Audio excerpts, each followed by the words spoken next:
Even when you feel low, you can still go. Even when you feel slow, you can still go.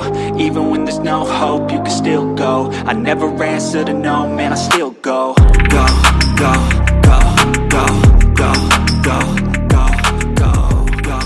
Hello, RailCats fans, and welcome back to another edition of the RailCats Talk Podcast. I'm your host, Kyle Savetich, and we have a couple games to go over. But first, we're going to go over the game win against Kane County tonight. 8-7 is your final.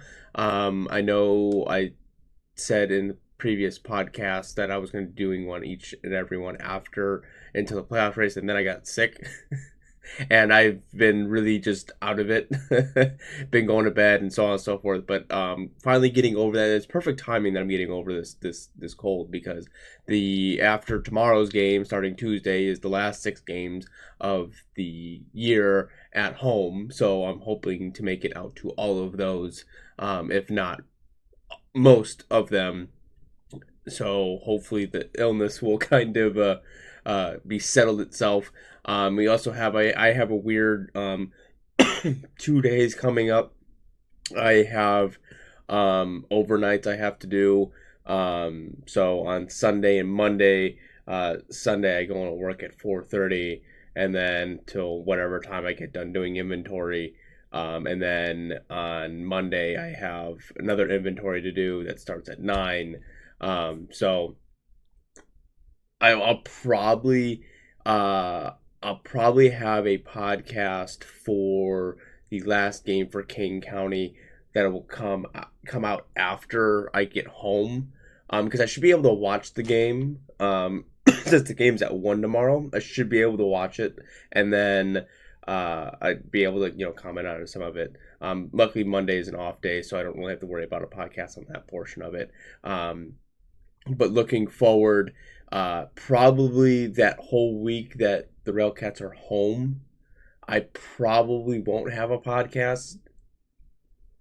If I do, it's going to be like one of those I get done with work and I do one, just because I'll get home so late and having to turn around and go to work in the morning. It's just it's not feasible for me to get home at 10:30 and record and do all that other stuff, and it'd be midnight, 12:30, and me have to be up in 3 or 4 hours. So I'm not gonna worry about that. So yeah, we'll work that all out and stuff like that. But let's get into the Kane County game tonight, and then we'll catch up on the stuff that I missed.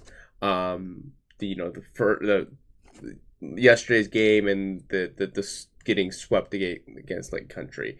So going into this game, the RailCats were on a 4-game losing streak. Julio Vivas is the one that pitched. He, his last start against Kane County on August 13th, he pitched 6 2/3 innings, 0 runs, 3 hits, 1 walk, 8 strikeouts. Completely opposite of what happened tonight when we get into that one. But we're, looking ahead here, before the game started, Marcos Gonzalez was on a 7-game hitting streak. Gio Diaz was on a 2-game hitting streak. Del Valle was on a 3-game, and Lingual was on a 3-game. So only 2 of those extended them. The other 2 did not get hits. Marcos Gonzalez extended his hit streak to 8 in the third, and so did Gio Diaz. Del Valle and Lingual are the only ones that didn't get hits in this game. So going into the game beforehand, there were 12.5 games back from first and 4.5 games back from the last playoff spot. And if I'm being honest, I'm not I'll get in my little rant after we get done with this game, but I just don't see the playoffs happening in this year. I just don't think it's going to happen, and I'll kind of discuss why I think that's the case. I think majority of us that have followed the team have kind of, that hope is kind of diminished a little bit on that portion of it. But sorry for all the coughing. I still got a lot of mucus. You can hear it in me. It's still coming through. So going through the game here, going through the first, the RailCats did not score, but the Kane County Cougars put on 3. It started out with the Upshaw getting hit by a pitch, Ordonez hitting a single, Lott hit a single, which brought in Upshaw, and then Davis hit a two-run ground rule double. And then, Allen got a hit but that ended that one in that portion of it. Gary did score one with a Greeley single that brought in Lingua. Lingua stole second. He walked, and then he moved. Looking at the third, they scored two more. Randolph started off getting hit by a pitch. Lott walked. Davis walked. Allen got an RBI, and then I believe, I think that was two RBIs that happened in that one. It was a sac fly by Cosmo, that brought those two runs in. Then did I jump ahead? I meant to talk about Gary first. This is where Gary took the lead, actually, because you look here, Diaz got on, Gonzalez got on, Mariaga hit the two-run RBI triple, and then Castillo had an RBI single, which brought three in, and they were, I think at that point the game was tied. They tied the game back up at that point. They tied. No, they took the lead because they scored the one in the second. Sorry, with Lingua, they scored the one in the second, and then the Cougars tacked on two. Nothing happened through the fourth, fifth, and sixth. Julio Vivas did go out. I did write his stat line down here. He pitched 2.2 innings. He hit 4 batters, walked 2. Gave up 5 runs, all earned, and 3 strikeouts. Not the best night from him. It's one of those starts that, really the starters really haven't been successful in the past 6 games. When we look down at everything, really the starters, they dug themselves in a hole. The offense couldn't dig themselves out of it, and at this game they kind of did, which is shocking to say the least, at least on that portion of it. Like I said, nothing through the 4th, 5th, and 6th. The 7th comes around. As we look here, Greeley singles, Woodworth singles, Diaz singles. That loads the bases. Gonzalez gets an RBI after a Cosma error. Then Valera gets a 2-run RBI single, which brought it to 3. And then Kane County answers in the bottom of the 8th. Cosmo singles. Cristino, I believe. Cristino walks. Upshaw walks. And then at this point, Jack Eisenbarger was the one that was in for the pitching, and then they brought in DJ Wilkinson to try to kind of close it and save at the same point. And there was already one out prior to that, so Wilkinson inherits the bases loaded with one out. He gets the pop out from Ordonez. There we go. He almost got Randolph to pop out, but Gio missed it by a little bit, and then Randolph ended up hitting the 2 RBI single that brought in Cosmo and Cristino, which then they bumped up over that. And then going ahead and looking here in the 9th, starting it out with Woodworth, he flies out. Diaz gets on, he gets the second. Then Gonzalez flies out, and Diaz gets on because it was almost like a bunt single kind of deal, which was kind of funny. He also had a bunt prior to that. We executed it perfectly. But then Valera comes in huge with a single to right, but it falls in that kind of that gap between center and right, and Gio with his speed was able to speed around the base and score on that portion of it. And then Wilkinson comes in. He comes in a little bit of a trouble. He walks Davis. Allen flies out to left. Basabi, he singles, but then he gets Cosmo to fly out, and then Hector Sanchez came in for Cristino, and he strikes out looking, arguing that it wasn't a strike, but it was right down the middle of the plate. So that is what it is on that portion of it. But we look here, the RailCats really, they used 1, 2, 3, 4, 5, 6, 7 pitchers in this game.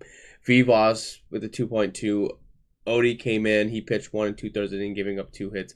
Batanis came in. He pitched 2 2/3 of an inning, didn't give up any runs or hits or anything like that. Aaron Phillips came in with for 1 inning, gave up 1 hit, 1 strikeout. Valdez came in for 1 inning, shut the door, 1 strikeout. Jack Eisenbargen came in for a third of an inning, gave up 1 hit, 2 runs, all earned, 2 walks, and the 1 strikeout. Now the 2 runs, he wasn't the one.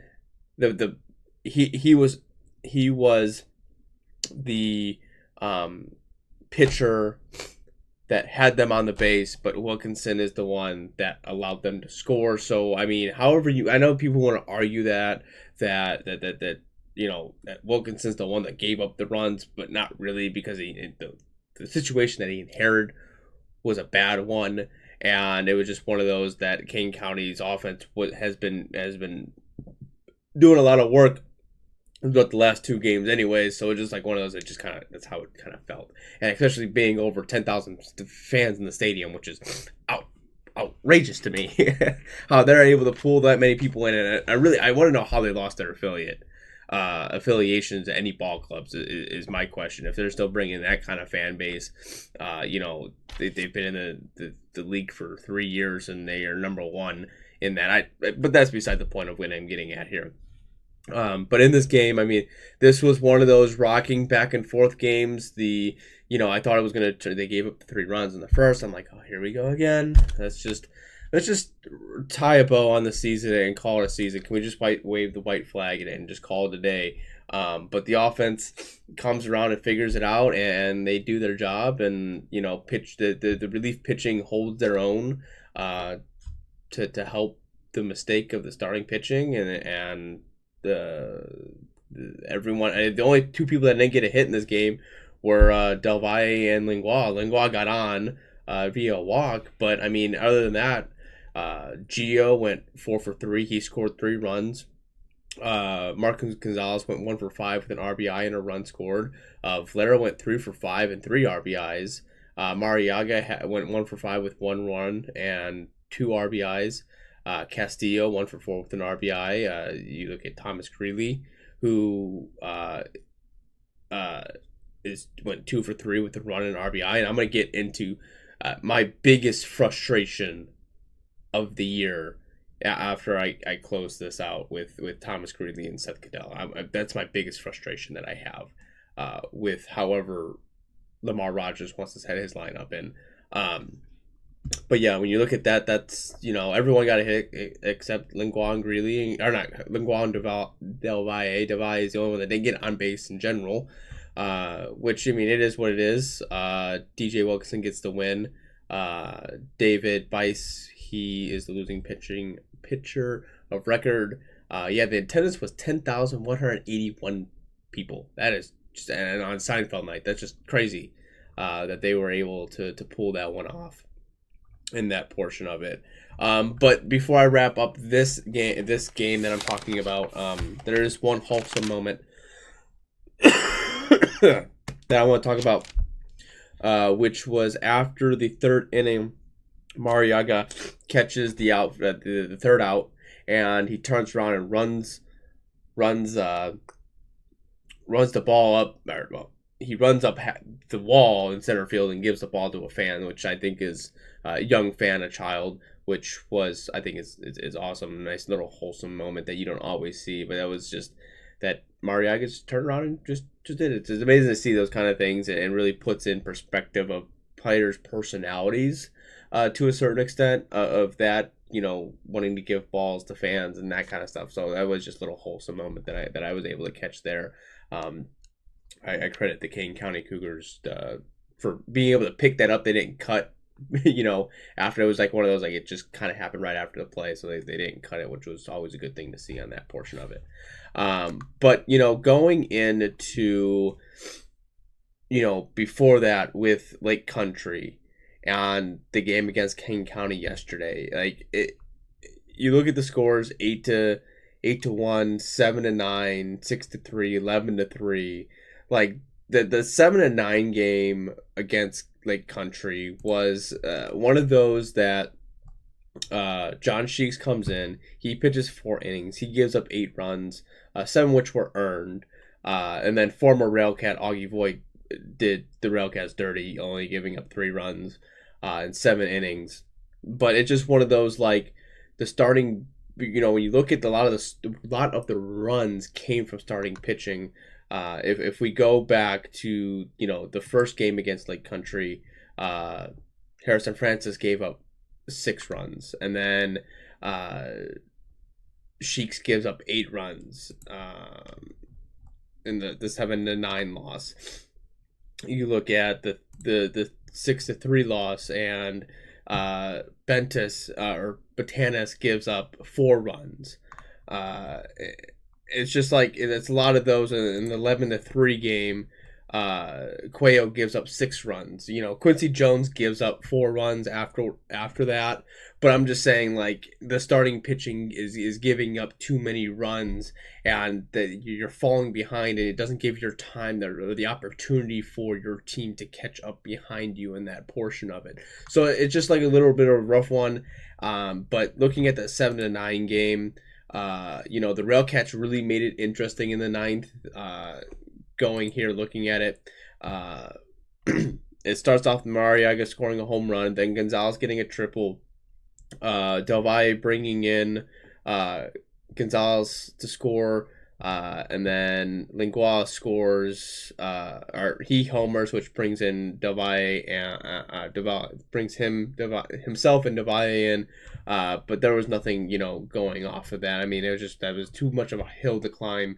At that portion of it, you were down 9-3 at that point. So it's just like a lot of the issue was like, this is such a big. I was talking all up to that point, coming from the King County series, going, okay, we got Lake Country, and I'm not really sure how to take Lake Country. And right now, my opinion now has changed with Lake Country.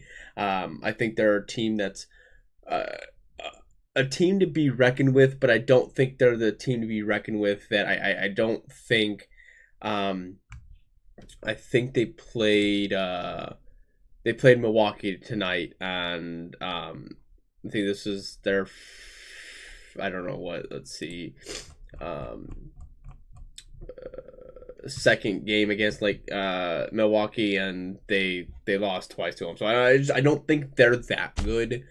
I don't think they're good enough to, if they see Milwaukee or probably Chicago in the playoffs, I don't think they're that good enough to beat them necessarily in a matchup like that. But I think they're good enough to make the playoffs, and obviously they're a lot better than the RailCats. They did end up sweeping them, and it's just I don't understand this team and the production value that they bring in and what they've been trying to do. It's just nothing.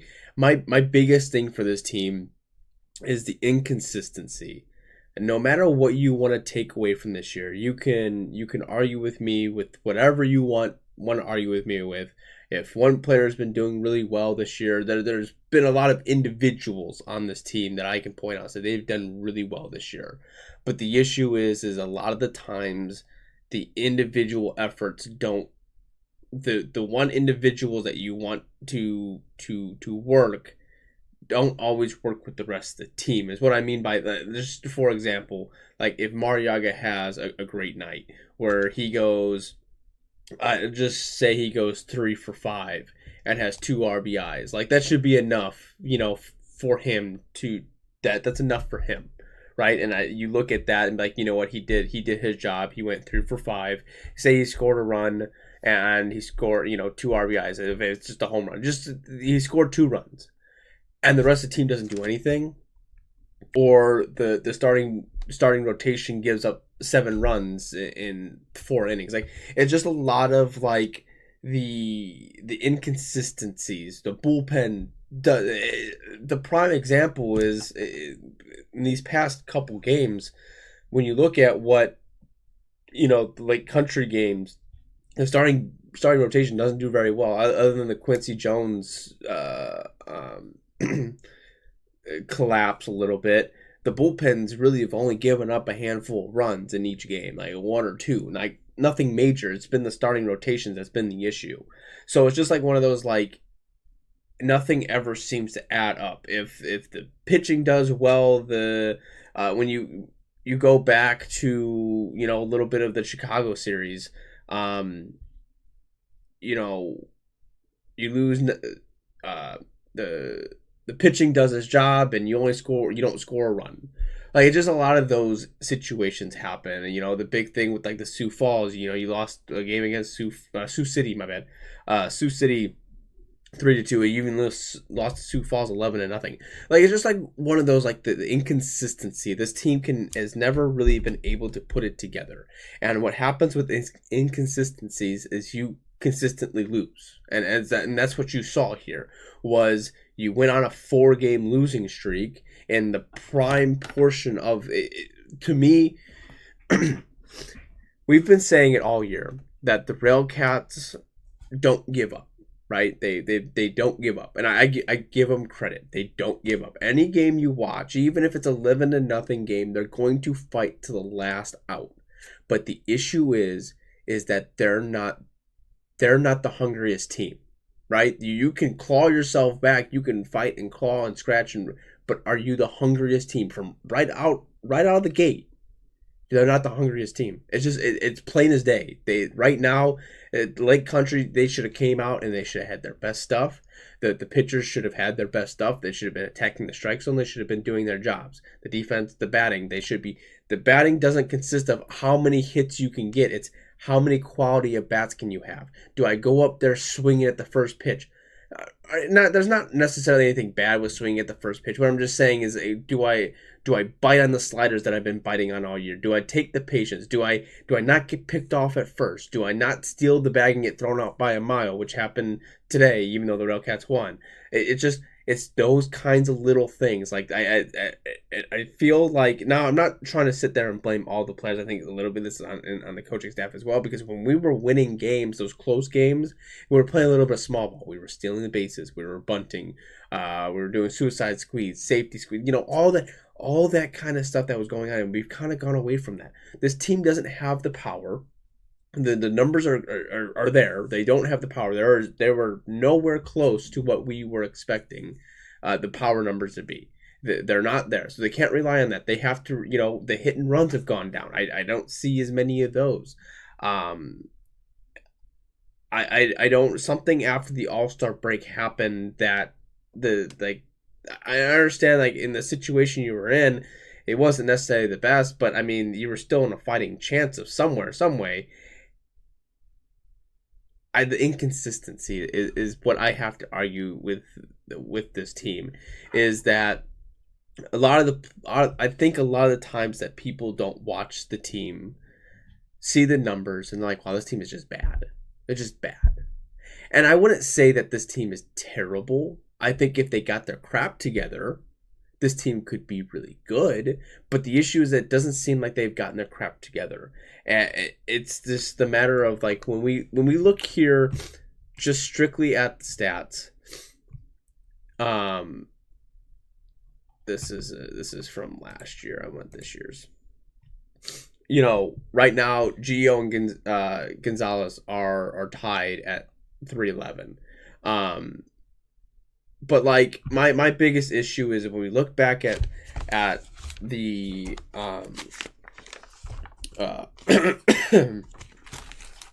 games here, and for some odd reason, what I quite don't understand is Cadell's batting a 172 and Greeley's batting a 246. He's going to give you a 246, so probably 1 in every 5 at bats he's going to do something productive. But we have Cadell again. Cadell, like, Greeley comes in. Okay, the one game that Greeley comes in and he doesn't do anything with. And then you have Cadell, who doesn't do any. He gets on base because of an error. Like I get that his power numbers that really he can hit the ball. He really does really well. I don't really trust him behind the plate. Maybe someone else does, but like his numbers don't impress me for him to be there. He's batting a 172. Like if you're batting a 172 and there's a guy that's batting a 246, and I would say they're probably similar in the defensive style, I'm taking the guy that's 246. I don't care if he doesn't have any home runs. That's not, if you're going to be productive, he was productive tonight, which is what you want. I mean, he got on base every time except there in the 8th inning where he grounded out. He didn't strike out any. He hit a single. He got an RBI. Yeah, he walked and he stole, which was thrown out by a mile. He surely shouldn't be stealing, nonetheless. And then he singles again in the 7th and comes around to score. Like he's going to give me production in the RBI column and or at least getting on base of doing something, and moving the line, like not necessarily always getting. I mean, when you break it down a little bit here, Greeley has 10 runs scored in 126 at bats, and Cadell at 87 at bats has 7. And when you look at RBIs, Cadell has 7, and Greeley has 10. So like I guess they're pretty similar on that aspect of it. But I mean, the chances of you getting on base and being more productive, I'm going to take that guy at 246 versus someone who's batting a 172. I don't quite understand it. I don't know what the issue has been and the whole portion of it, because really if you look at it, you had Mondesi and Hernandez. Mondesi I was surprised they let him go. He was a 211, which I was kind of surprised on that one. But even at that, Hernandez was batting at the end. He was batting at 189, and he was getting more appearances than Greeley was. So I don't understand what that issue is there. I don't understand the managerial standpoint. I'm not there. I'm not behind the scenes. I don't understand. If it's just something that Cadell sees. I with him maybe touching AAA. But I mean, the only positive that I may have to take away from Cadell is getting Marcos Gonzalez, because I'm pretty sure they played together in AAA, and Marcos Gonzalez has been an absolute beast for the RailCats. Playing in 12 games, has 45 at bats, 7 runs, 14 hits, 3 RBIs, 1 triple, 3 home runs, 14 hits, 3 triples or 3 doubles, 1 triple, 3 home runs, 9 RBIs, 2 walks, 1 hit by pitch, struck out 12 times.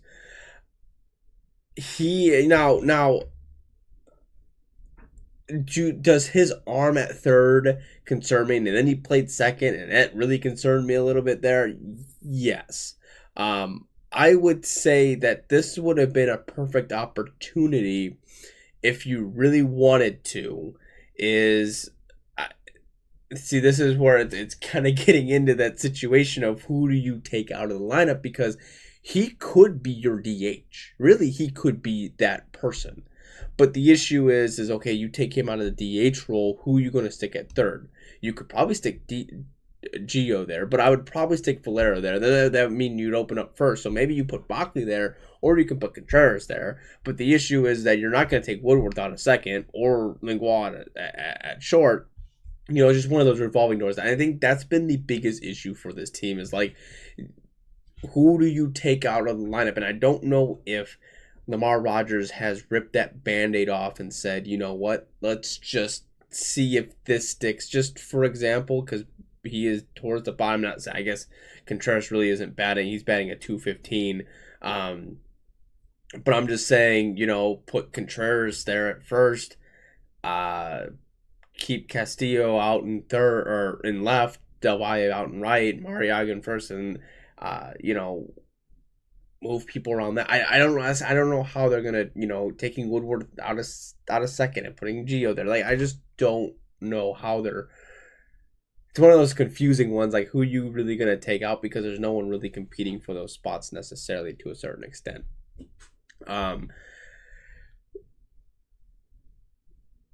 Really, what I'm taking out of the rest of this year is, what can I see for cornerstones? Who can I see on this team that we should keep, and what team, and who should we really kind of depart? It may not be ideal necessarily, but I think a lot of this is I looking through a lot of situations. If we look at the people that were on the team last, like the people at the beginning of the team last year, who are those people that we need to depart from? I think the pitching staff needs a flip over of some sort.